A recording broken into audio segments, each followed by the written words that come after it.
And so you might notice that this looks a little bit different than what you're used to, and that's because I'm actually out of town at the moment, and it was kind of a last minute thing, so I don't really have my equipment here with me. But that should not prevent us from talking about the last episode of Spartacus, Blood Brothers, because it was freaking fantastic, and there are tons of things I want to talk to you about. So let's get started.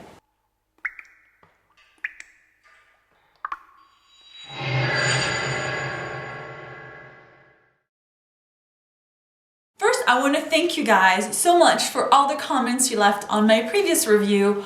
It was so much fun to read. You guys had so many interesting thoughts. And more importantly, it seems that pretty much all of you are Team Spartacus. Yay! I was kind of surprised because I thought some of you might be Team Crixus, or at least I expected a few of you, but no, we're all on the same page, so go Spartacus, which I guess is a good thing since the show is called Spartacus. Also, one of the big things that you guys seem to be very annoyed with was Crixus and Navia and their kind of rebellion against Spartacus. I still like them. I understand they're not making the smartest decisions, but I enjoy seeing their characters developed. But if you've seen the episode, I'm sure you're very happy to see that Crixus and Spartacus are back on the same team. But before I get ahead of myself on this, let me first talk about the episode and then I'll get to the Crixus thing. As usual, I think I will break this review into the rebel camp and the Roman camp. On the Roman camp, there's not too much that I want to talk about,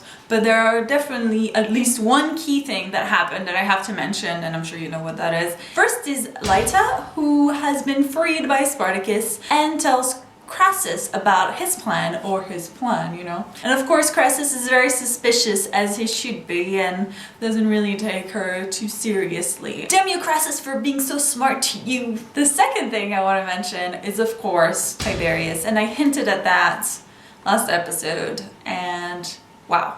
I have to say, when I saw the episode, I hadn't really seen this coming. I mean, you could tell that Tiberius was obviously very affected by the death of his friend. He went kind of insane. Crassus wanted him to be a man, right? So I guess that's kind of the consequence of putting him in decimation. I don't know about you, but I think that, one, hopefully Crassus finds out, because if he doesn't find out, then we're missing out on a pretty crazy scene, I'm guessing. Two, if he does find out, wow, I would not want to be Tiberius. I'm kind of excited to see the wrath of Crassus when he finds out. So that was a pretty big deal, I think. And now on the rebel side, quite a few things happening there.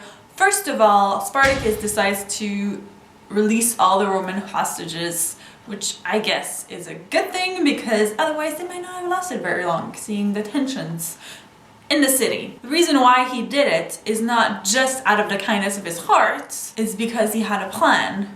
And that's what I was talking about at the beginning of the video. Crixus is now in on the plan, and Spartacus, I think part of it was really tension between them, but another part also helped Spartacus' plan to make Crassus think that they're not getting along and that Crixus might be going his own separate way, but he's not.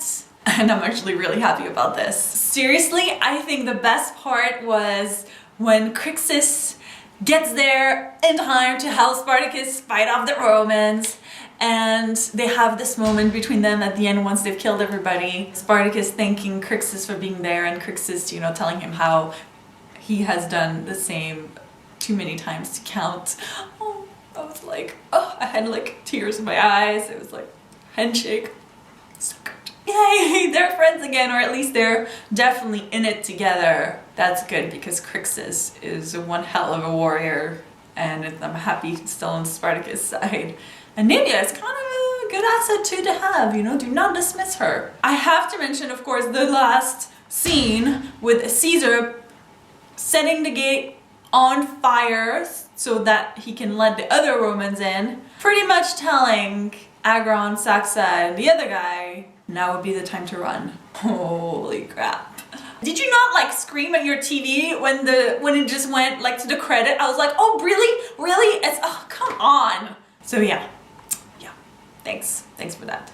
you're just making it too good. And those are all my thoughts for this episode. But of course, it's teaser time! Yay! Next episode is called Spoils of War. And I bet that you can't wait to watch it after this freaking ending. This next episode, we'll spend it mostly in the city, looking at what's happening. Just know that the episode will pretty much stay within the city and with the people who stay in the city. We also find out a key part of Crassus's plan, which is kind of worrisome, but also exciting because it just kind of hints at how this might end or get to that ending. Another thing I can tell you is that Lyta's part in the story will take an interesting turn. Keep an eye out for that. I thought it was really cool. Finally, Yannicus, he really is awesome. That's all I want to say. Definitely another exciting episode that just is leading us towards that hopefully brilliant ending. Can't wait. That's all for me today. Of course, I cannot wait to hear your thoughts on this episode, especially now that we know that Crixus and Spartacus are back together and are friends again. I would love to hear what you think Tiberius's action will lead to in future episodes. But more importantly, I want to know if you're excited that Crixus is back on Team Spartacus. I was super excited. And of course, if you can click the like button below, that would be super cool. I always love to see those. And make sure to subscribe to our channel so you don't miss any of our Spartacus reviews. I guess I will see you guys next week. Bye, and thanks so much for watching. Did I lie?